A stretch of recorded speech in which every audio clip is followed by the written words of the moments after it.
Good morning, guys. Today, I want to talk to you about the walk that will change your life. The walk that will change your life. It's not the walk itself, but it's what happens within you during this walk. It is the walk that happens as early in the morning as possible. It's the walk that happens before anyone else gets to you, before you cut on social media, before you cut the television on, before you allow anything to have an opportunity to influence you. It's the walk, the way I like to put it, getting to God before this world gets to you. It's the walk that so many of us desperately need. It's the walk that addresses one of the most overlooked problems, situations in our society today. The overwhelm of information, the overwhelm, the flood of conflicts, problems, situations that take us on this emotional roller coaster. I once heard by a trusted voice, our nervous system was never designed to be this exposed to conflicts this rapidly. They gave an illustration that made a lot of sense. They said, how many ever years back, we would get a newspaper and we'd open up the newspaper and we'd read whatever articles we'd read. And that was our first exposure to conflicts, domestically and abroad. And we could process it in our own way, in our own time. Maybe we'd cut the news on when we felt like it, and we'd get a glimpse into other conflict. But that's kind of where it ended. Maybe you have conflict in your own home or community or church, whatever it might be, but it would come in these bite-sized pieces. Nowadays, information is moving at such a rapid pace. We get information so fast. And even as this person put it, all at once. It's an overwhelming amount of information that we then try, unknowingly, we try to process it. We try to make sense of it. We try to put it somewhere. We try to categorize it. We try to resolve it. We try to deal with it. But it's too much to deal with. We weren't designed to deal with it so rapidly. And a lot of it, the majority of it, I would even say, has nothing to do with us directly. It's other people's lives. It's other people's influence. It's other people's created reality, content creation. And there's an endless scroll, an endless amount of this information, readily available, accessible at any time, 24 hours a day. It never cuts off. It never shuts down. We become addicted to it. There's no bottom to it. There's no scroll to the bottom of it. You never know what's going to come up. And I think that kind of feeds into the curiosity and the intrigue, right? Because it's like variety. So on one end, there's so much, so you never know what you're going to get. But at the same time, so much of it is toxic, demanding, commanding, so much marketing, so many sales pitches. As soon as you get pulled this way, there's something that's going to pull you this way. As soon as one blogger says, eat this way, another one says, never eat those things, eat this way. As soon as one trainer says, train this way, the other one says, never train that way, train this way. It keeps you in this in this rat race, hamster wheel, chasing the carrot, internal demand, pressure, weight. And the reason I share this, I'm not here to just get down on social media, but the reason I entitled this one, The Walk That Will Change Your Life, is because in my own personal life, recently, I've noticed the distinct difference between when I'm on social and the emotional heaviness that I experience, kind of being moody, being zapped of energy, feeling low energy, low vibe, and not really knowing why. And it's this exposure to so much conflict, not only just conflict in terms of just issues and problems that other people are having, but conflict within myself, because you're consuming so much of it. You're trying to process so much of it that it emotionally wears you out. And the reason that this walk will change your life is one thing that I do. I don't remember a morning I haven't done it. I'm either walking or running, but every morning I get out and I come out here to this park or to another, and I get in touch with nature. I get in touch with God's creation at its most organic state possible.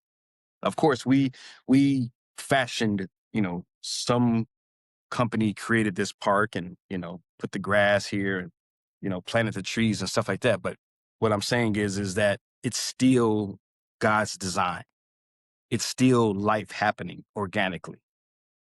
And it's something beautiful about it, calming about it, regulating about it, soothing to the soul.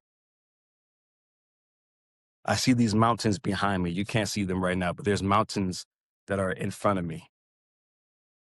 The sun over here to the right.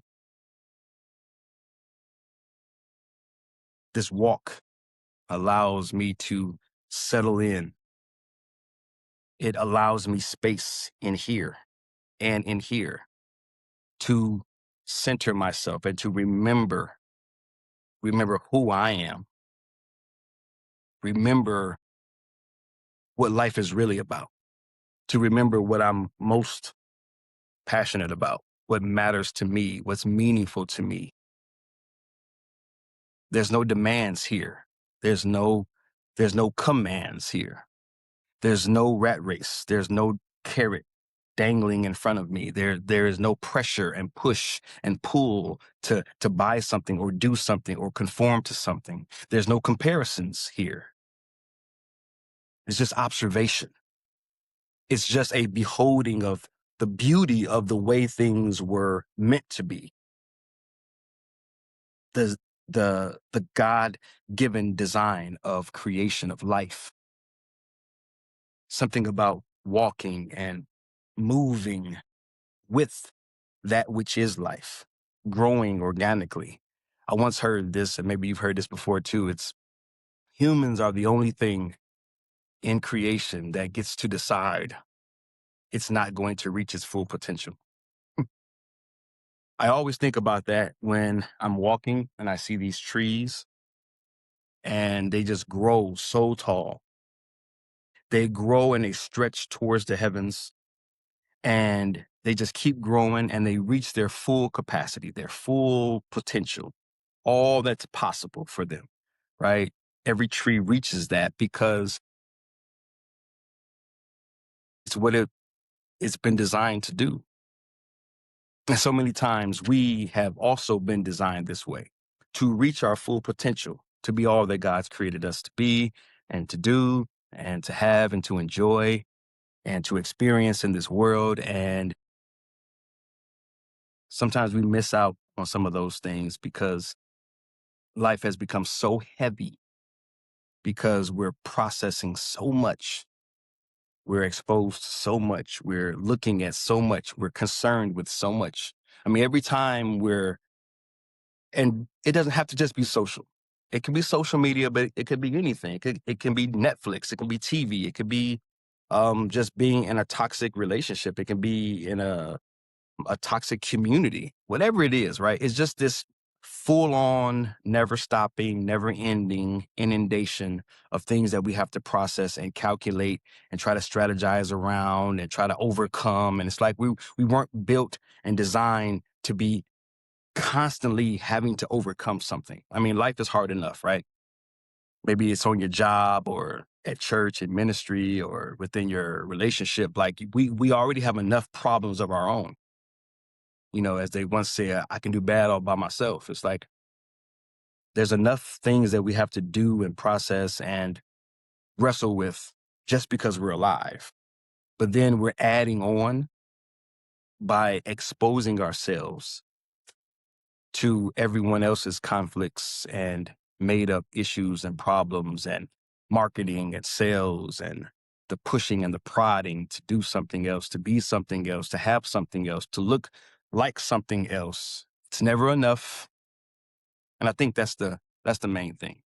I don't want to just start babbling or just kind of going without making sense here. I think that's the main thing that I wanted to get across. It's never enough. There's this feeling of just kind of heaviness that there's never enough because there's always something more to conform to or compare ourselves with or try and achieve or look like or be like. And sometimes it's not so apparent. It's not so obvious. It's happening beneath the surface on a subconscious level. We're having these internal conflicts with other people because they may post something or say something that we don't like, that we disagree with, because we have our own values, our own belief systems. We have the things that we believe in. And when we are exposed to something that goes against what we believe in, it goes against something that we value, that we hold near and dear to our hearts. We, in that moment, whether we're aware of it or not, we have to deal with that. Sometimes we leave a comment or we say something or we share it with the family or whatever it might be. I'm just using social media as a example, but this can happen in so many different ways. My point today is the walk that will change your life is the walk that gets in front of all of this and gives you the space and the place to just be, to just be without all of these additional things that you have to wrestle with. It'll change your life because it gives you an opportunity to be reminded of what settling feels like, centeredness feels like, emotional regulation feels like. It reminds you of what the calm feels like. It reminds you of what it feels like to live as God designed us to.